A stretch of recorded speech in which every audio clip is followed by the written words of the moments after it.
Good morning everyone and welcome back. So I'm actually just down at Mike's this morning. He texted me last night saying that he was getting those, or a couple of beasts killed. It was pretty handy because I just dropped Willie off at school, which is just down the road, so it's sort of like in between us and them. So that was pretty handy. Morning. Oh, look at that, that's a big beast. Yeah, this one's a speckled park. Oh yeah? Yeah. Yep. It'll be interesting how it comes out. How old's that one, Mike? The Rising 3. Rising 3-year-old, yeah, it looks pretty big up on the hook like that. Far out. There's a good layer of fat on it though. You can see around like the brisket there.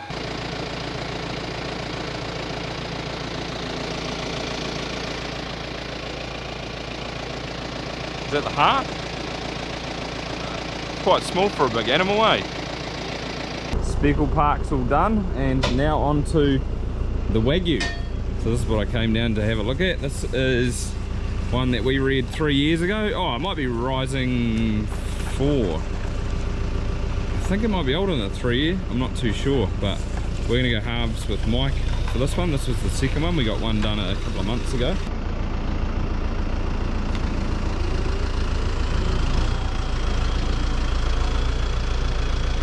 You ever have that rope break? This one, nah. It'd be pretty strong, eh? Yeah, it's rated to about 6.5 tons. Oh yeah. So I actually heard the other day that Wagyu isn't a specific breed of cattle.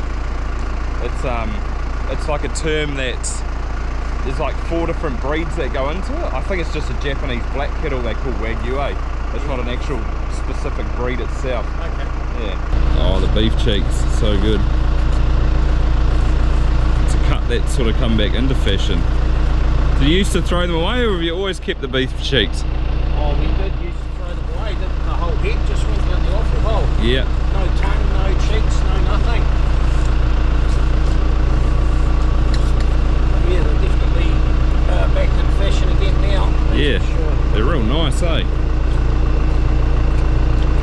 Like I was saying to Mike just before that one, the first one, the Speckled Park, you pretty much put your fingers through that beach before it even hung a day, you know. Yeah. It'd be good eating. This is a bit old school though, the old tongue. I've tried tongue. It wasn't really for me, to be honest. It's like a corned beef. Yeah. Just more. In a way. Oh, cooking it and slicing it in Japan now, eh? Really? Yeah. Yep. You go to the top restaurants and it's probably one of, well, apart from Kobe beef and that, but it's a pretty expensive item on the menu. Tongue, far out.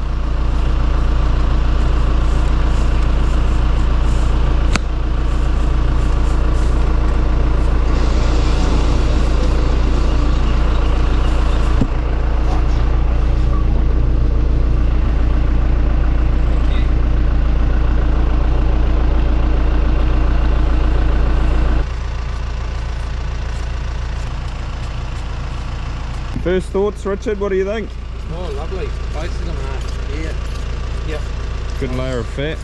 Well, they're nice and yellow too, eh? They've got that, going to be marbled nicely, so that's good.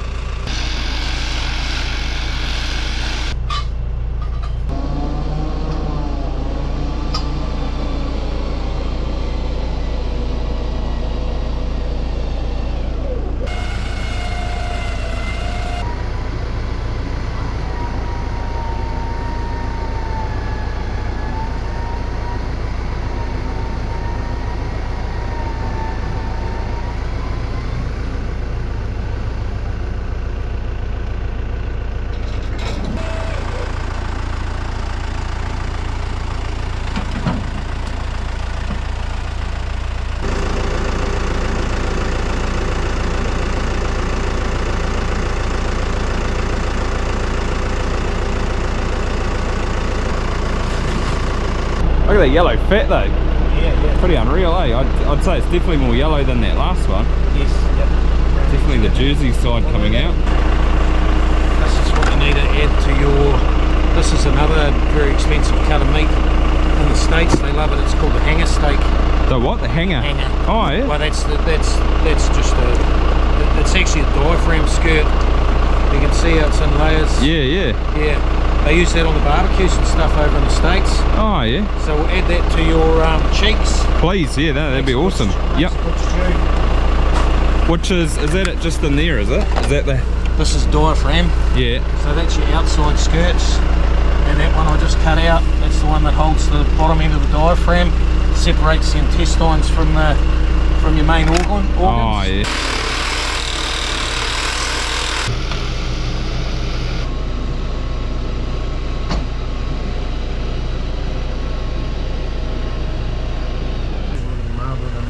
Oh, beautiful. Yeah.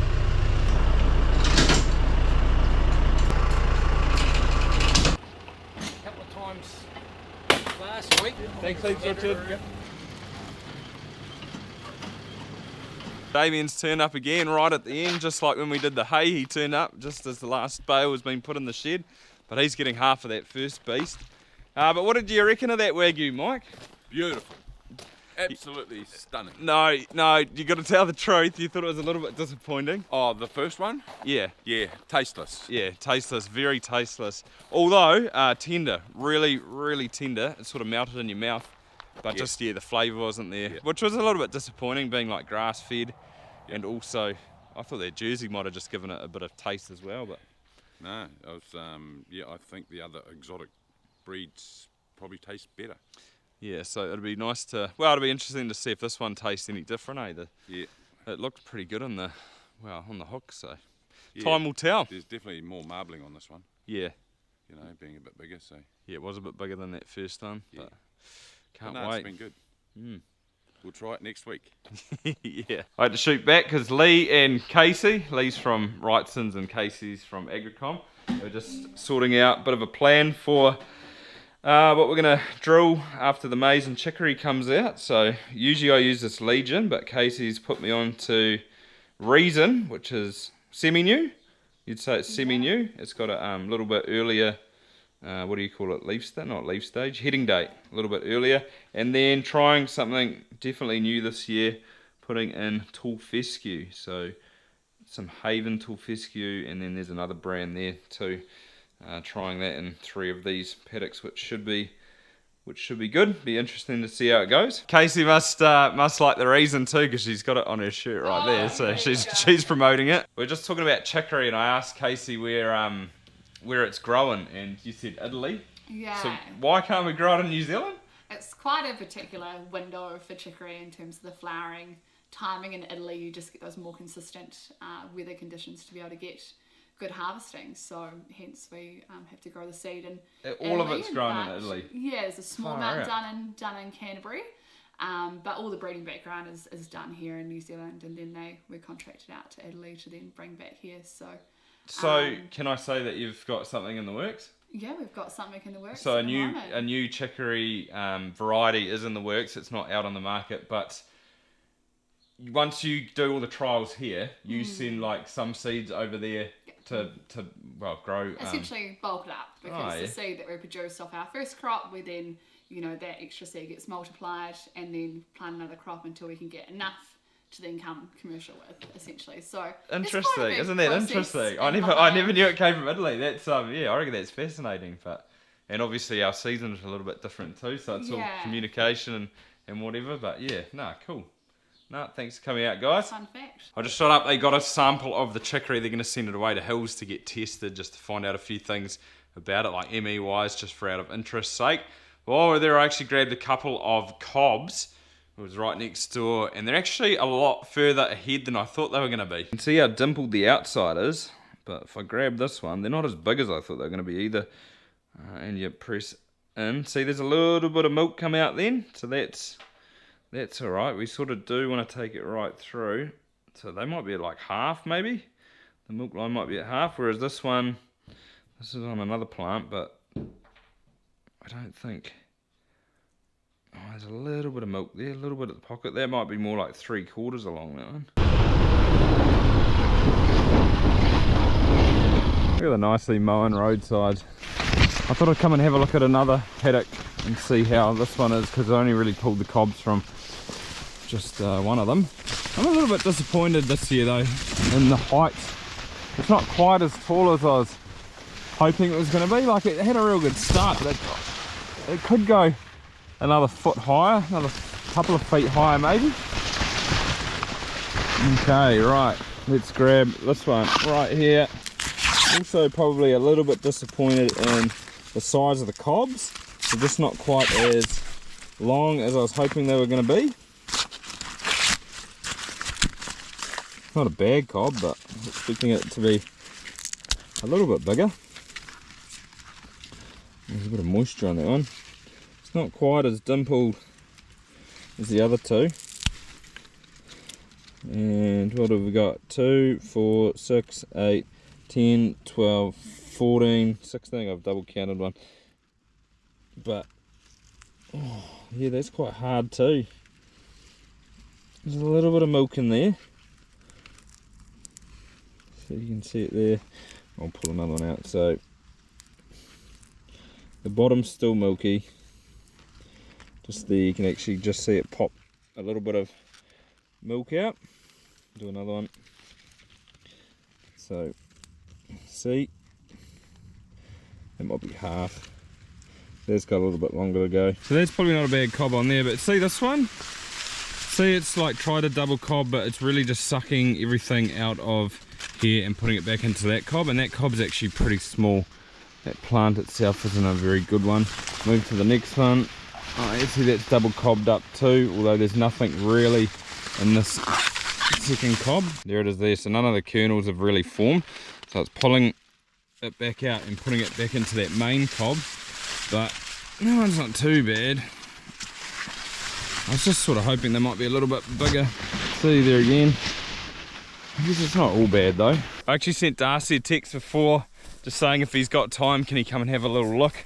I sent him a photo as well of those two before. Be quite good to get his perspective on it and see what he thinks. Like, I think this stuff's not as bad as the paddock we pulled them out of over there. We should probably go and have a look in the middle of that paddock because we got them at the top. Although I don't think it'll make heck of a difference. If you look there, it's a little bit hard to see, but see, like, the maize is roughly like about hedge height. The hedges, you know, got these little branches that are probably a little bit over the maize. Whereas Finch's maize that's across from my house is a lot better and it's a lot taller. It's probably taller than the hedge, although I'll try and get a better view. You can sort of see it better there. I don't know if that's because this hedge is a little bit lower or it's just better maize than ours. Be quite interesting. I should go and probably cut a stalk of this and compare it to the height of our one. Maybe that's a good point for another video. It would be quite good to hear his thoughts and see if he thinks it's going to be ready sooner than like the start of March, because I'll need to start increasing this a little bit. I want all this gone, so I'll have to start feeding out a little bit more. I sort of have upped it a little bit, but maybe I'll give the girls a little bit more than what they're getting now. I've just rung Firestone. They're going to come out later on and fix this tyre. It's a little bit flat at the bottom there. However, that will pretty much wrap this video up, guys. Hopefully you enjoyed it. Looking forward to trying some of that Wagyu, and hopefully I can also get Darcy on camera in the next couple of videos and see what he thinks about our maize. But other than that, give it a thumbs up. That'd be awesome, and I'll see you next time.